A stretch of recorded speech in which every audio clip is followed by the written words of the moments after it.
A thorough beatdown in week one. How about that for the different movie script for the 2025 Indianapolis Colts? So we are back. It is Colts Corner with myself, Kevin Bowen. Eddie Garrison is across the way. I might have thought the Colts would win week one. I definitely did not think it would look like that. Complimentary football we haven't seen in years. Eddie, I go back to Buffalo 2021, the last time the Colts have beat anybody, let alone, we'll see how Miami is, but it's not like you played some third-string QB out there. That was just clinic. That was surgical. That was, again, complimentary football, which has been missing from this team. And after a year of one-possession wins all last season, there wasn't anything one possession about yesterday. Nope.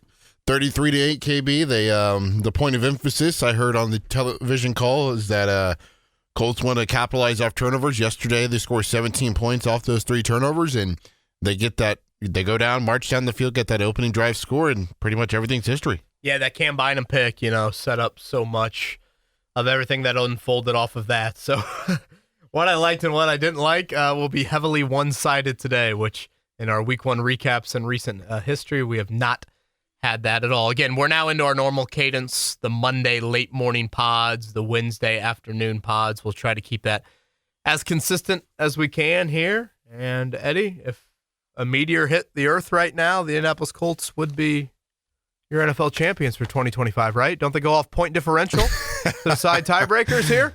Do they? Plus 25, correct? Was anybody better than plus 25 in week one? I don't think so. We'll see what happens Bears-Vikings tonight. So alert the Super Bowl parade committee if they need me to sit in on any of those meetings on what the map should look like. But in all seriousness, that was quite impressive. I'll throw kind of one little comment in before we get into what I liked, what I didn't like. I walking through the press box after the game, and Rick Venturi, Colts Radio Network, starts yelling at me, unrecognizable. He starts yelling at me down the hallway, and once we get side by side, he goes, unrecognizable at quarterback, unrecognizable at tight end, and unrecognizable defensively. And think about it. Methodical playmaking, obviously at quarterback. Tyler Warren had a day yesterday we haven't seen a tight end have since Jeff Saturday was coaching Jelani Woods.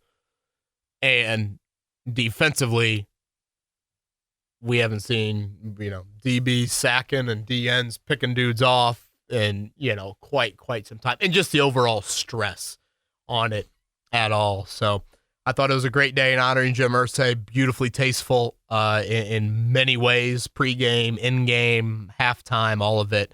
Post-game locker room, but I think Jim probably was looking down, smiling, pretty wide-eyed at what the Colts were able to do yesterday. Of course, we'll dive into a bunch of those things that you just touched on with Twitter questions, KB. But let's dive into what you did like. Let's start with the quarterback position. You said it right there. Very methodical, business-like approach for Daniel Jones. Didn't put too many balls in jeopardy of a turnover.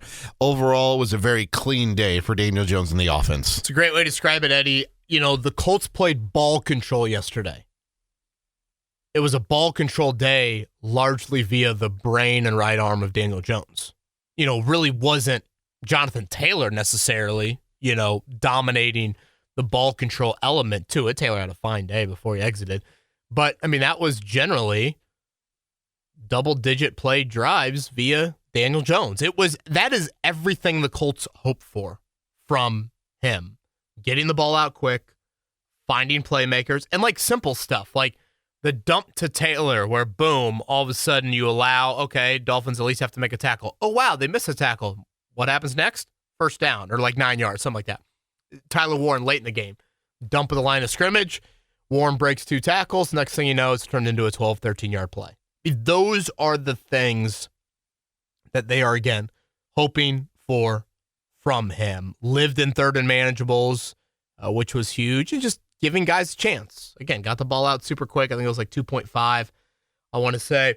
I thought he spread it around nice. 6 dudes had at least a catch of 15 yards or more. We saw the deep ball to Pierce. Certainly Miami didn't make him attempt many things down the field or put him into any stressful situations. But, it's a credit to Daniel Jones for not needing to be in those situations as well. So, really, really good. Like you said, clean. You had the one dropped interception that he definitely got away with. But, outside of that, you're beyond nitpicking to criticize him. And like, I think what he does, and I noticed this in camp at times, I think you noticed it in the preseason. I know people are like, one of those preseason games, I think it was Green Bay, I was a little higher on Jones than most. I was like, well, I thought he did a nice job giving guys opportunities after the catch. And like a nitpick from yesterday, one little play would have been the third down ball to A.D. Mitchell, where he didn't give A.D. an opportunity to do anything after it. That was it, Eddie. Like that to Anthony Richardson, you're sitting there being like, well, at least he completed it. Mm-hmm. Jones's accuracy was so good yesterday. You're frustrated it wasn't on the right shoulder there. Yeah. And like that's where it can go wrong, I guess. Like, okay, if you're looking at the Daniel Jones experience, how does it go wrong? Well, if instead of throwing on the lead shoulder, he starts throwing things on the back shoulder. That's where the yards after catches. But when he has a day like yesterday, where everything's on the front shoulder, everything's on that lead moving forward, you're going to have a really effective passing day. So, I mean, just an awesome day for him. And you know what? Major credit to him. I can only imagine emotionally where he's at right now. Mm-hmm. I mean, he's not an idiot. He's got some Duke education in there. He knows full well what this opportunity means to him. And he heard the crowds. He knows that, long term, there are questions about him. And so it might not be the most resounding sort of opinion of Colts fans to watch him play quarterback, but nonetheless, really, really good. So outstanding from Daniel Jones. It was just funny, Kev, because the game started with him overthrowing Pittman on the screen. We're like, oh, no. And then he ends up going, 22 for 28 the rest of the way and 272 yards, a touchdown, no interceptions. And he pushed the ball down the field a couple times. That throw to Alec Pierce was right on the money, and so was that throw to Pittman on the touchdown. It amazes me teams have not caught on a little bit to Shane Steichen because he's uber aggressive. But what does Shane love to do? Take shots after turnovers. That was right after the Latu pick, right? Was the deep ball? I think so. To Pierce. And then, tempo after big plays as well. They love to do the hurry up there, especially like those quick challenge plays, like the A.D. Mitchell catch on the Miami sideline, the quick little dump to Mo Alley Cox right after that. So, yeah, I can't say enough good things about Daniel Jones from yesterday's effort. About as flawless as you could have it. I don't know if the stats, probably it won't because we had some historic performances in that Sunday night football game and even Justin Herbert on Friday night, but it was an AFC Offensive Player of Week type of effort from him. Yeah, the 272, one passing touchdown, and of course the 26 yards on the ground and 2 rushing scores. Jacoby Brissett with sneaks? Is that what you're going with? I think the old QB sneaking, I think it's so much more of an art than it is athleticism. Yeah, I know. I brought up Tom Brady. Remember, he was like Brady virtually unstoppable. Sure. Our IU football audience out there, I might be going way too niche here, but Peyton Ramsey was incredible at QB. Oh my gosh, I haven't heard Peyton Ramsey's name in a minute. My brother-in-law and I would always nerd out over watching Peyton Ramsey QB sneak. He'd go off tackle, he go. Everybody pinches in. So I don't know. Is that now a weapon for you? Is that now going to leave Anthony Richardson more in timeout here? We will see. But again, the stat, the 7 possessions and 7 scores. Thank you to Matthew Judon for extending that. But that obviously speaks for itself. And wild, 1978, last time an NFL team has done that. I thought it was a misprint when I saw that. Yeah, I didn't realize it was that long either, especially with how dynamic and explosive of the offenses have gotten over the years. And Kevin, throughout the course of the summer leading up to yesterday's season opener, when we were talking about, areas in which the Colts can improve, number 1 was quarterback play. Number 2 was better defense. And yesterday the Colts got better defense because of some of the things that Lou Anarumo did, which is item number 2 on the things you liked. The CBS broadcast, I went back and watched the first half last night and watched the second half later today. But at one point, I forget if it was Charles Davis or Jason McCourty, actually might have been Catalan, said that part of why Shane Steichen wanted to hire Lou Anarumo was because if he had to make a list of all defense coordinators that give me the most headaches, he's the first one you think of. He'd put Lou on that list. Yeah. And think about that. Ultimately, Eddie, that's probably one of your biggest goals as a defensive coordinator. Can we cause stress to the offense? Can we cause stress in preparation, Monday through Saturday? And can we cause stress on game day? Mm-hmm. And you hear Cam Bynum after the game. I thought he summarized it perfectly as well. He described the Tua interception as a non-confident throw. And again, ultimately, as a defense, you're trying to make quarterbacks be indecisive. Yeah. Be uncomfortable. Thank you. Like when it comes to throwing the football. And we're talking about Tua. How many starts in his career? I mean this is not, Cam Ward that you're going to see in week 3.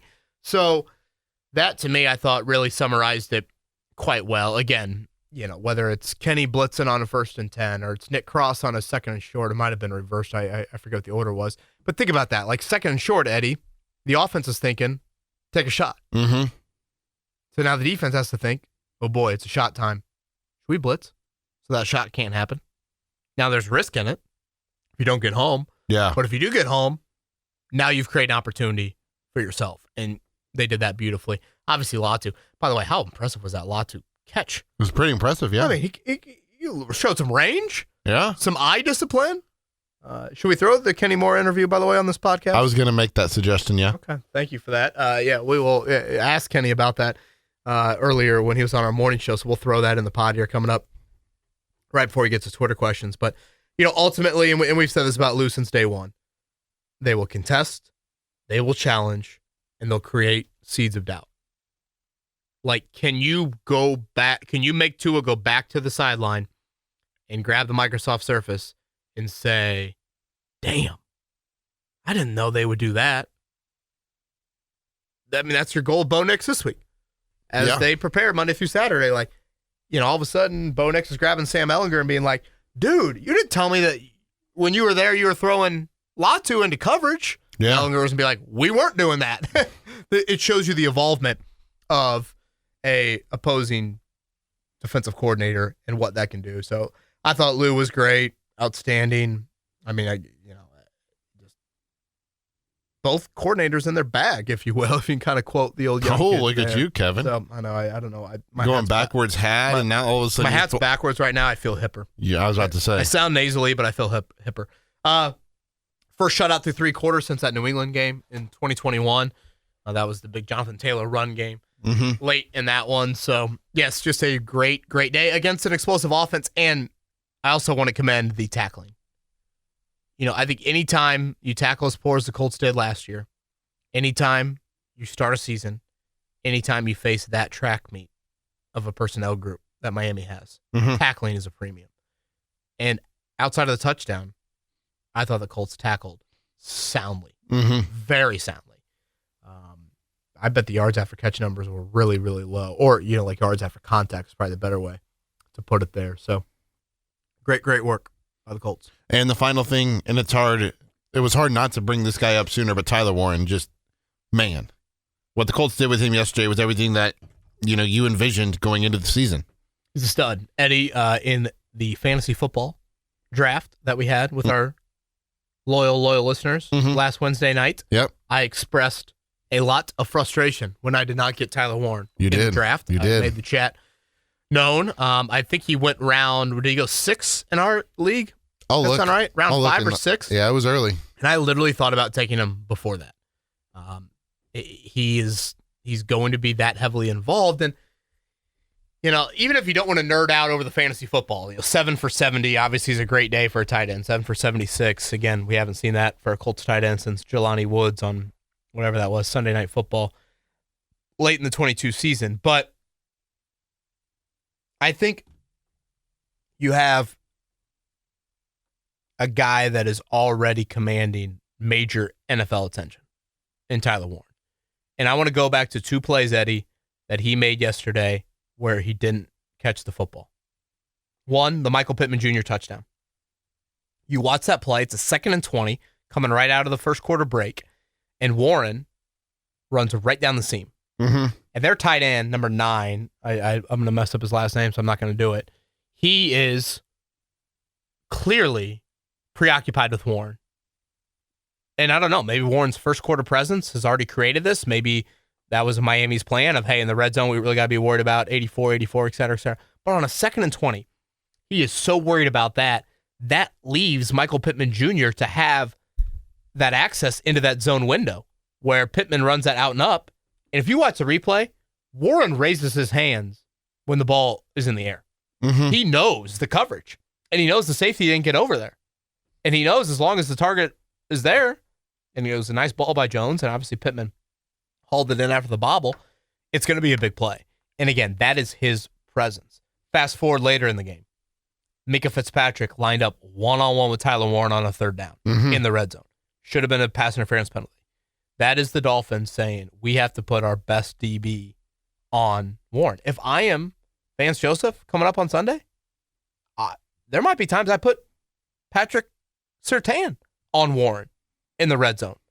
Like, I think he is already there as a commanding attention as an NFL rookie.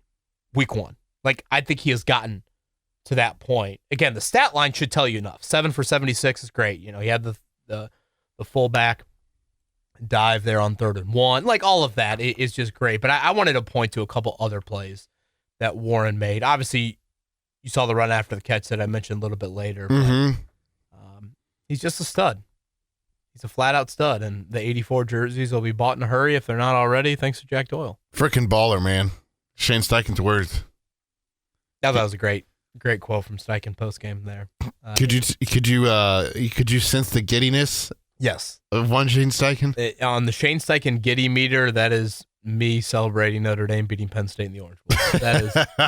That's where things were. So the Colts have a weapon at tight end, and his name is Tyler Warren. He's got the locks, and I mean, just the way he bounces up after the big hit on the sideline too. He's just he's a throwback guy, as Shane Steichen said. Throwback player, freaking baller. All of it applies to number 84. To answer your question on where he went middle of the 6th round, 2 picks before your boy over here was going to take him. I mean, I knew. I regretted it. I ended up not getting him in any league, and I thought to myself, I got way too many Colts fans in the leagues that I'm in.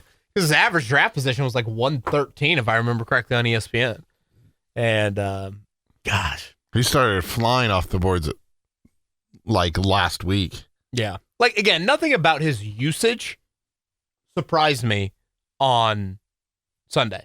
Like, Eddie, I don't think we mentioned this on the pod Wednesday, but, you know, his over-under was 3.5 catches in the game. Oh, I hammered the over. Oh, my gosh, that was the biggest lock in the world. That was my biggest bet. That was my best bet of the week on the Fangraphic. Oh, genius. Yeah. I mean, hell, he almost had it on the opening drive. Or Edu Garrison, I don't know who that is.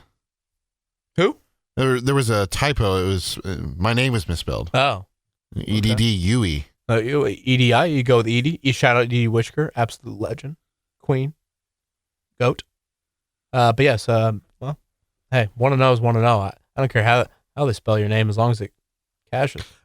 You have anything else that you want to chip in here with what you did like? You know, I thought the O-line was really good. I don't, you know, that was a big Steichen emphasis coming into the game. I thought a lot of clean pockets. I believe Jones was hit twice in 29 attempts. That's a really strong number, especially because Miami's front definitely has some names. And, you know, when you stay out of 3rd and longs, that's going to help you big time there. But, yeah, I think we pretty much covered it all.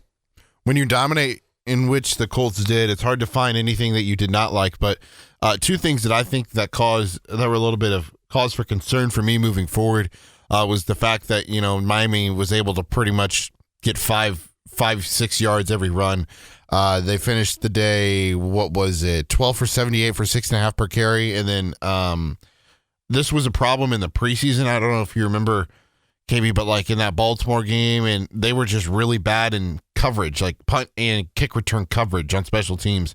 Those were 2 areas that I felt were a concern after that game yesterday. Yeah, let's start with the run defense, 6.5 per carry, and Achane had the 26-yarder. So even if you take that away, it's still 5 a pop. I mean, that's just something to keep an eye on. I know Mike McDaniel's known as a very creative, you know, run game caller, but so is Sean Payton, who you're going to see coming up here in week 2. And, you know, you get a little bit of the Callahan tree there in week 3. So, again, just some things to keep an eye on. And, yeah, like you said, you know, the kick coverage, a couple leaks early on. I thought they got a little better as the game moved along.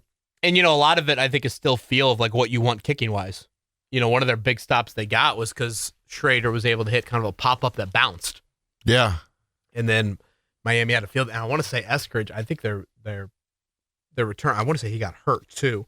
That first return of the game, yeah. Malik Washington and him both had returns throughout the game. So, yeah, definitely those are some things to keep an eye on with that. And did we get a Twitter question on Jonathan Taylor's status there late? I don't think so. So Taylor, no, not him. So Taylor exited after a 6-yard run. I went back and watched it last night. I wanted to fast forward and watch that play. About 3:50 to go. He definitely gets hit like right on kind of the crown of that neck area. He goes low, Taylor, which is kind of something you don't typically see from him. And it was just there was no place for the DB to hit him, and DB just kind of hit him right on top of that. And I don't think he showed maybe a ton of like visible strain. I think it was Ashton Davis, a lot of visible strain exiting the field. But I took out the old binocs, and he definitely was getting looked at for a couple minutes on the sideline. Eventually put his helmet back on, but then they rode DJ Giddens the rest of the way, which again, score indicated that was fine.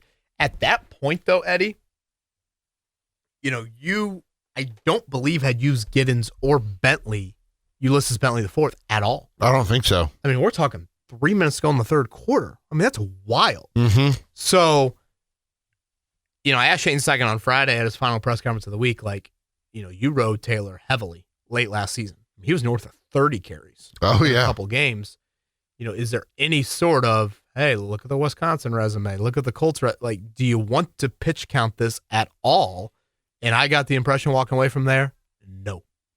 Well, sure enough, that's exactly what played out in the game. Mm-hmm. They did not have any sort of, pitch count with him. Like, you do see Baltimore do that with Derrick Henry. Yeah. It's not like Henry's out there every single series. He doesn't play passing downs. He doesn't play 2-minute. So that is just something that, again, it doesn't sound, Shane downplayed it afterwards. And, who knows? Shane has unfortunately downplayed some injuries that have been season enders in press conferences. But nonetheless, Taylor looked fine in terms of, and he talked to the media afterwards and all of that. I guess I just bring all that up to say Jonathan Taylor is carrying an immense amount of workload in the Colts' eyes. Yeah. And so anytime his absence happens, it deserves to be monitored. So just something to keep an eye on. By the way, D. Eskridge, Bluffton's own from Bluffton, really? Indiana. Yeah. Is it for some reason I'm thinking Western Michigan for him? He did. Right? He did go to Western Michigan. Yeah, he was a second-round pick by Seattle. Shout out to Bluffton. Shout out to the Immels from Bluffton. They were always good golfers when I was growing up. Kevin, I know you guys were trying to effort for Cam Bynum, but he was too busy celebrating this morning, so you guys got Kenny Moore the second instead, right? We did. Thank you for this tease. Yes, this is Kenny Moore the second after his big game and that big strip sack on Tua. This is Kenny joining us on the Fan Morning Show on a Monday. Colts getting it done everywhere yesterday. Defensively, they were terrific, led by veteran cornerback Kenny Moore, who just continues to light things up. He's always been steadfast. He's always been steady and terrific, and he was one of many that stood up yesterday for the Indianapolis Colts, Kevin Bowen. It was fun to watch. Lightning in a bottle, right? Isn't that how they describe number 23? Coming off the edge there for that strip sack, a huge, huge play. And he joins us right now. We greatly appreciate his time on this Monday morning. Kenny, congrats, man. Good morning to you. How are you? Hey, good morning. Thank you, man. Thank you. Are you thinking ball there on the strip, or are you thinking purely sack? It looked like you came with that punch for the left hand for old Tua. Yeah, just trying to be aggressive. We worked the turnover drill a lot in practice, and attacking the ball is one of the keys to, getting the ball out. So if you just stay aggressive, stay resilient, and do your best to finish through the play, and sometimes good things happen, and I had the ball roll my way. Kenny, when I caught up with Latu after the game, he was talking about how diverse this defense is with Lou Anarumo. He was like, you got defensive backs getting strip sacks, and you have guys like me on the line getting interceptions. So what is it like to be in this defense where any guy can make a play, but also they can make any play, if that makes sense, whether it's, some of the versatility we saw yesterday? Yeah, it's kind of cool, just being in a versatile system that kind of gives you it opens the door for, you can change the game at literally any point in the game. So, honestly, you just got to stay poised. You can't miss the layup. You can't just be there and not be in the moment. You know what I mean? So you just got to play with good intentions and just be in the moment, and just don't be surprised when the play calls your name to make it. So it's something that we work all the time in practice. The repetition is what make things come up in the game for us to execute. Is the next locker room debate whether Latu's a better DB or you're a better DN? We were actually joking about it after the game. He was like, "I'm with y'all now." Like, I got the interception, and because I was telling him how proud I was to see him make that play in practice, and then obviously correlate that to the game yesterday. That was so cool to see, and I think I know he has a really big ceiling. His potential is through the roof, and he's so athletic, and it was pretty cool to see him on the stat lineup having an interception. And then the next step for him will be, how to get in the end zone. So how can we get those interception return yards into the box to make it even better for the team? But it's cool to have that type of correlation to a DN to be able to make an interception like that. It's the voice of a Colts captain right there, Kenny Moore II, with a huge strip sack yesterday as the Colts absolutely dominate the Dolphins in Week 1. Kenny, how would you describe the personality of Lou Anarumo? Personality, I would say passionate. That's what comes to mind at first. He's passionate. He loves what he does. Football is something that he really cares about. He's intentional. He's not going to walk by the mistake. If he sees something that needs working, he'll let you know. He'll fix it. So I would say passionate and definitely intentional when it comes to approaching a game of football, approaching each day here in the Colts facility. He just knows what he has around him as far as like personnel, and he has a great staff that kind of pushes the envelope as well. And yeah, I think we're so blessed to have him. I knew he was going to be the piece for us to pretty much ascend this year. And, hopefully, we can just keep climbing this mountain in a positive way. But, the season has a lot of ups and downs. And, the foundation that he's created here on the defensive side of the ball, I just know that that'll flow throughout the rest of the team. Kenny Moore joining us on the Payless Liquors hotline this morning after a big win over the Dolphins yesterday. It felt like your defense was in control of that offense all day long. Like you dictated how things were going. When did you feel like, man, they can't do anything against us today? Humbly so. That's just how we want to feel throughout the week. So whenever we touch the green on Sunday, we already got to figure it out. You know what I mean? And it's not the easiest thing to say or to do. Don't get me wrong here. It is the National Football League. But you create that confidence and you create that edge throughout the week to be able to go out there and feel a certain way or a certain swagger to go out there and do your job and to do your job at a high level. So it's no really big moment that happened yesterday where you just feel like you got them. But honestly, when you walk out on the stadium and it's Winfrey Gym and the moment's there and you see all the alumni there, we had already created that before the game. So just the energy was already there, man. The energy was there. So just having all the guys in blue yesterday, it was a moment that we want to feel again. Kenny Moore II joining us on the Payless Liquors hotline again, Pro Bowl cornerback for the Colts. And Kenny, you mentioned it there a little bit, the win for Jim mantra going into the season. I saw after the game on all the monitors in the stadium, it said one for Jim, past tense, meaning you all delivered, and obviously you want to keep doing that. But what were the emotions like in the locker room when you all are able to present the daughters with game balls after getting a win like that on the day their father, the guy who gave you an opportunity to play in this in the NFL, going into the Ring of Honor? Man, it was just a moment of a lot of things. It could be, sadness. It could be joyfulness for the family. Obviously, having a big day like that was yesterday, we really felt his presence on a day just like yesterday. Just having the roof open for him to look down to the stadium to see the big plays and the happiness and the cheering and the hugs and stuff like that. I've had a stronger connection with the daughters over the years. I've had a connection with him as well over the years, and just having, just that 1% of just seeing their interaction with each other, a family. That's how you get the example of family. Not just saying family, but seeing the way that they live it and the way that they approach it, and the organization is pretty cool for me to see. and just his leadership and his spirit that he's always led with. Obviously, we've been doing our best to try to, execute for them. So it's cool to have that type of purpose going into the game, going throughout the game. It's been a great approach. Kenny, do we have an official description on the Cam Bynum celebration? Man, I don't know what to say about Cam. I don't know. He's an interesting guy. I'm like, what do you do? Go home and you just watch all the movies and you take notes on the movies? Like how do you know all these different types of emotes? You know what I mean? So it's cool having him in the room. Though I mean, his spirit is very instrumental to how we are as a defense, how we are as a secondary, and he's a bright spot, man.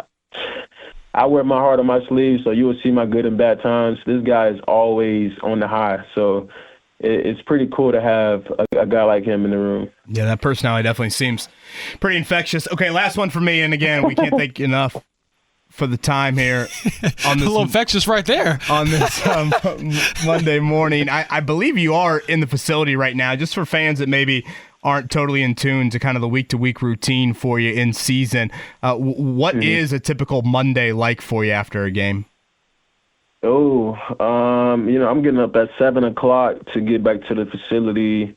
I got some recovery starting up 7:30, 8 o'clock, and we had meetings, so we can do game review, we do post-game notes, we do the get in the bag, telling the truth. Okay, I saw this. Okay, I got to do better on this. So it's it's a lot of cleaning up, and then from there I do more recovery after work till about 4 o'clock or so, 4 or 5 o'clock. So, it's still a whole day of stuff. We're in season now, so it's what can you expect? What can you really ask for? You know what I mean? I'm living my dreams. I'm feeling good about it, and I get to play with all my friends at recess every day. So it's been pretty good. Just today, you just got to recover, and every day you slowly get back into it to be back in that Sunday mindset. I love it. Hey, last thing for me real quick, too. I know you saw it every day during camp and OTAs and stuff, but Tyler Warren's for real, right?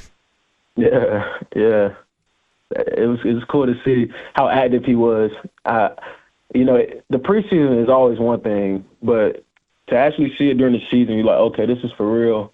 All these things count now, and just how accountable he is to the offense, and how much of a relief it's been for those guys. It's been pretty cool, and just having Daniel Jones there, and just having seeing Pitt go crazy yesterday. It's pretty cool to see. And Alec had a nice catch. Ten had a nice catch. JD moving the sticks, and it's just so good. I think everything was just hitting on all cylinders, and we got things to clean up. Don't get me wrong, but I'm very proud of my teammates.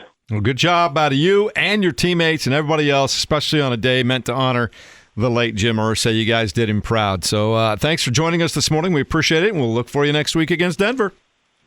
No doubt. Much love. Thank you, lightning in a bottle right there. Kenny Moore II. His football IQ and instincts, Eddie, always impresses. And this is just one little note. One of my friends, by the way, Kevin, texted me yesterday. He goes, Kenny Moore, still good at football. Very good at football.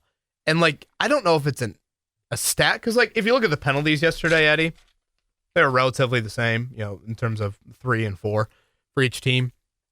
But I largely feel this way about the Colts, and I've largely felt this way about the Colts under Chris Ballard. This is not just a Steichen thing, under Ballard. Yeah. And maybe it's because they have high-character players. Watching the Colts play football against an opponent each week, I would say more often than not, I walk away saying, if you ask me who is the smarter football team, I would say it's the Colts. The Colts don't do as much dumb as the other team. And I think that has been a Ballard staple. Yesterday, Miami's penalties weren't big in numerical value, but Eddie, they had a holding penalty on a 1st and 30. Yeah. They ran into the punter. They played a dude that barely has ever played special teams in his career, Matthew Judon. Mm-hmm. And sure enough, boom, he has that penalty. So, for the most part, the Colts, I think, are always, more often than not, the smarter football team. Now, someone brought up, did you watch the Denver game last year? Okay, yes. I get that there are some exceptions to that. I don't even know how to describe Jonathan Taylor's drop fumble, and honestly, I would blame stupid on Shane Steichen more than anything for the A.D. Mitchell throwback to Anthony Richardson, but I guess we'll talk about that on Wednesday. I'd say for the most part, though, the Colts are smarter. And in games in the NFL season that get decided by one score quite often, that matters. By the way, shout out to Spencer Schrader. Yeah. All his kicks. 48 for those that had already tuned out at that point. I totally get it. It was a beautiful day. But 48-yarder there late, all 7 of his kicks, and for the most part, I felt like all of them are right down the middle. Kevin, we got a lot of Twitter questions to get to. Are you ready for them? Yes, let's do it. Starting with Tyler. Do you know when the statue of Daniel Jones will start being constructed out front of Lucas Oil Stadium? Joking aside, do you feel like Shane Steichen's play calling changed this game with the quarterback change, or was this what he always envisioned doing with Anthony Richardson and couldn't be executed due to poor play? This is a good question. I don't know. Obviously, like the design run elements are largely gone, or at least we didn't see that at all. More comfortable with checks, maybe not as confined in the pocket. Maybe you're more willing to throw more into a game plan. Mm-hmm. I guess is probably the better way to put it. But again, some of the design run stuff you obviously are not getting. I think deep down, Steichen knows, like, you need some self-creation at quarterback. Mm-hmm. For anybody that watched Sunday Night Football last night, as good as Daniel Jones played, those two are just different. Oh, my gosh, yeah. And, even you watch Justin Herbert on Friday. And they just happen to all be in the same conference. And, again, this goes back to it's why the Rams got to a Super Bowl with Goff and moved on. It's why the Chiefs got to the playoffs with Alex Smith a whole lot and moved on. Yeah. It's why the Ravens got to the playoffs a whole lot with Joe Flacco and moved on. There's just tiers to quarterback play. And Daniel Jones was outstanding yesterday. Mm-hmm. But again, there's just tiers to the self-creation element to it. For example, when Jones got flushed out of that pocket on that first drive and he took the big hit from Judon.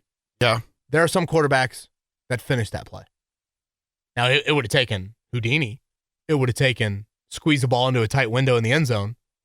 But not only did Jones not finish the play, he also took a crushing hit. Mm-hmm. It's when you get into those kind of inflection moments of fight or flight, that's what separates, I think, a lot of these quarterbacks in the league. But yeah, overall, yes, I think Steichen is content with the playbook he can run, but deep down, I think he realizes this is the reality. Steichen wanted Anthony Richardson for a reason in the draft. Mm-hmm. He knows that some of the stuff you can't teach.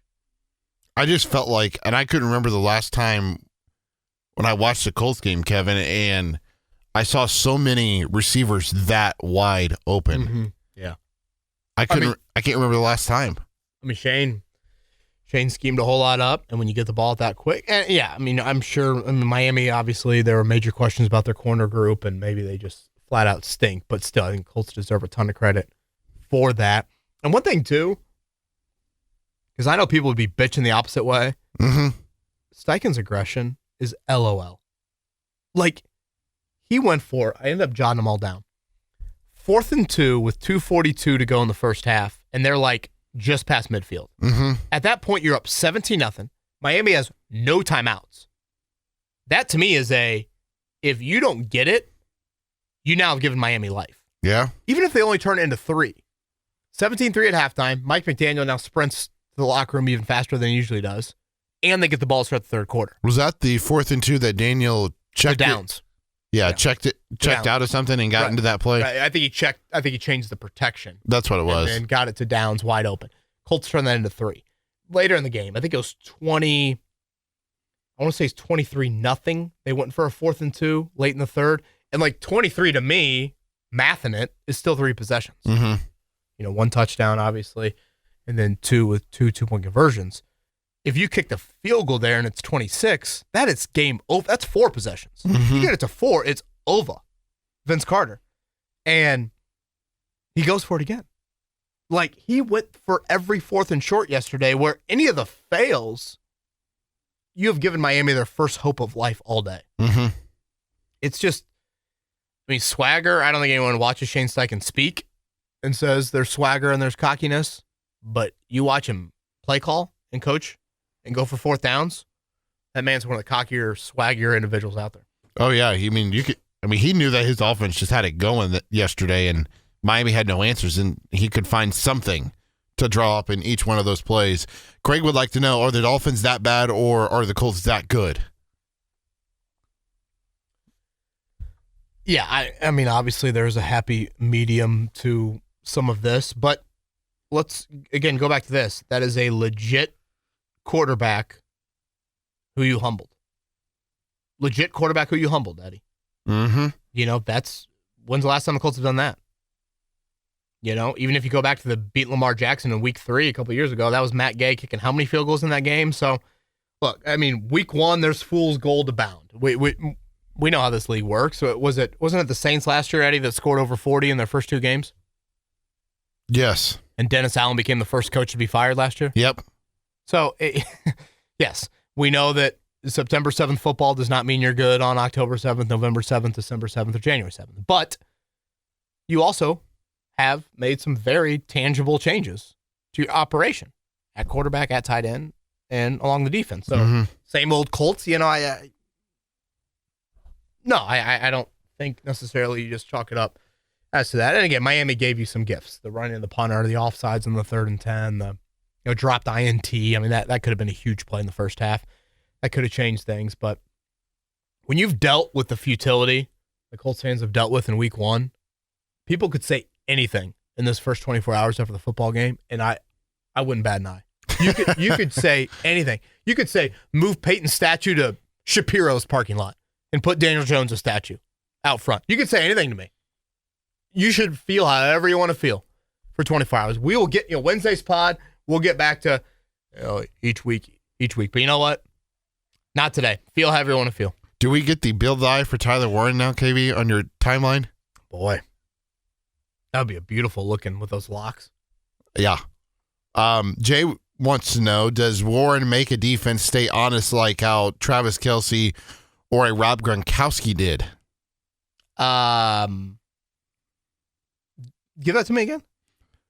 Does Tyler Warren make a defense stay honest like Travis Kelce or Rob Gronkowski did? Yeah.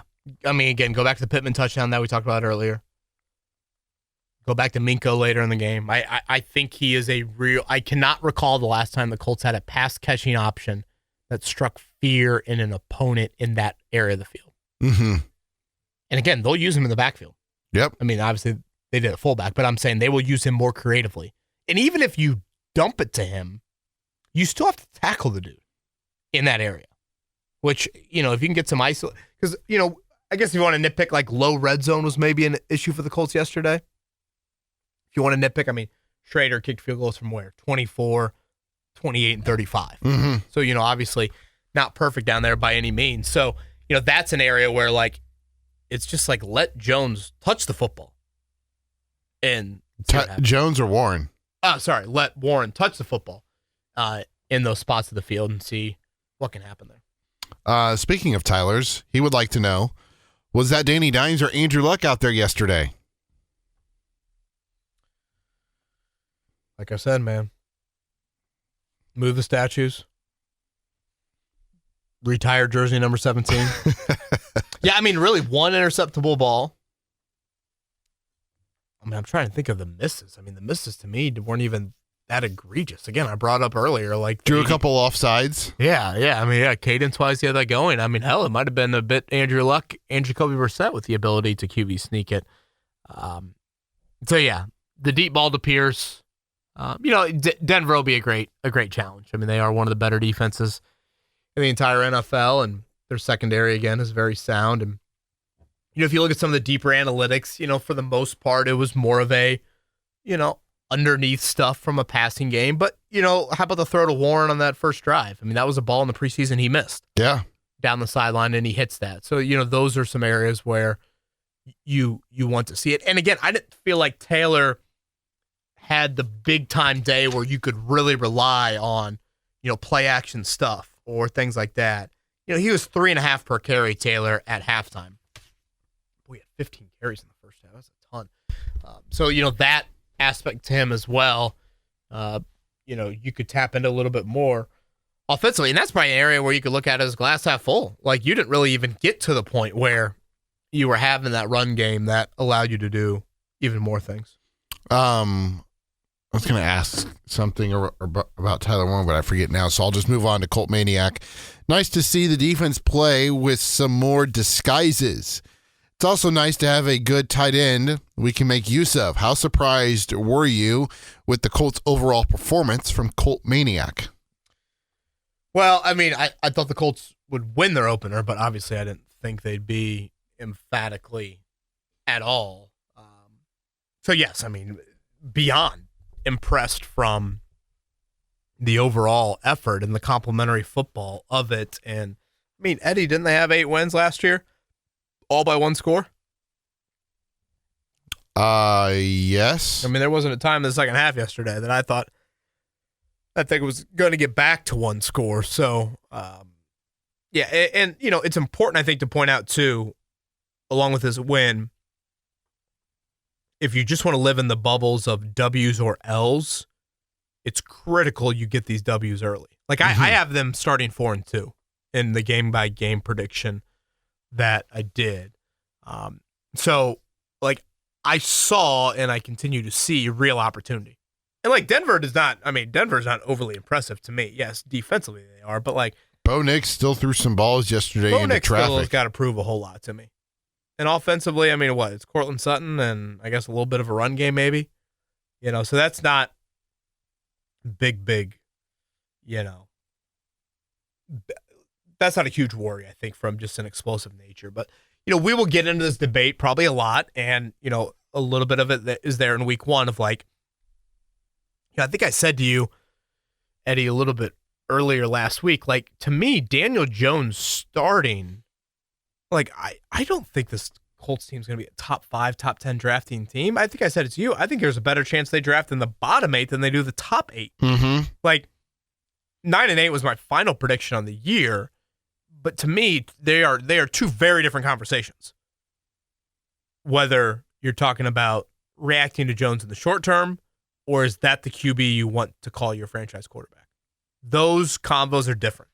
And, you know, the NFL world lives in a calendar to where, you know, you obviously have these grand Monday reactions. And it's like everyone wants to speak in the big term, and it's like, oh boy, we'll address it if people ask Twitter questions, but I try to view these Mondays of, hey, let's just live in a week-to-week world. There will be a time to have those debates. And again, if people send in questions and we throw them on the pod, then obviously we're going to address them. But, you know, once we get in the season, it's all right. Let's live in this bubble, and then there'll be time to cross the long-term bridges, if you will. Do you think this is a test for the Colts offense more or the Colts defense more? Oh, I think offense. I would agree. Yeah. I mean, quarterback-wise, I guess, you got Stafford in a couple weeks, but yeah, I mean, Nix and Ward, I mean, sounds like Ward is just 6 sacks by 6 different Broncos. Uh-huh. Yeah, so I think you will see a little bit more sounder. I mean, Bradley Chubb was just ripping his defensive teammates after the game. Just nobody was on the same page, blah, blah, blah, this and that. Guys were freelancing out there. Like, I think Denver will be a little sounder in that aspect to it. Yeah. 2 questions left. Jake would like to know, how are guys like Eric Johnson, Aditamiwa Adibare, etc., dressing over JT Tuimoloau? Is there something I'm missing out on? Yeah, I was surprised by Tuimoloau as a healthy scratch. I mean, I think it's super rare to have a second-round pick be a healthy scratch at all, particularly in week 1 of a season, particularly when I thought Tuimoloau, the dude was a stud at Ohio State. Like, it's not like he was some project or, you know, some, I don't know, you're betting more on potential. He played at the highest level, played outstanding football in the college football playoff. I thought he had a moment or two in the preseason, and he showed some versatility. Like Samson Ebicom's going to get that sack from yesterday. You know, DeForest Buckner is really the one who created so much of that play. But, and again, if you're nitpicking a little bit, maybe just a little bit more consistent pass rush. I don't know. I'm probably nitpicking too much there. But, yeah, it'll be a question I'll throw Lou Anarumo's way, or I'm sure somebody will coming up tomorrow. You think it'll come down to wanting You know, guess Ebicom, that's who dressed over him, right? Well, yes. I was going to say 5 D tackles or 5 D. So they did dress edge. 5 D tackles, right? Grover, Buckner, Gallimore, Johnson, and Tommy. Well, a big reason why I think Tommy dressed is because he plays special teams. Yeah. And he's that super unique D tackle. I don't know. Maybe they looked at Miami as more of a run team, and Denver, I would think, would fall into this category as more of a run team. And that's where Eric Johnson comes into play. Mm-hmm. I try to look up snaps. I guess I can pull them up right here because they obviously rotated a ton based off how the game unfolded. You ended up playing. I think Anthony Richardson was the only Colt that didn't play yesterday.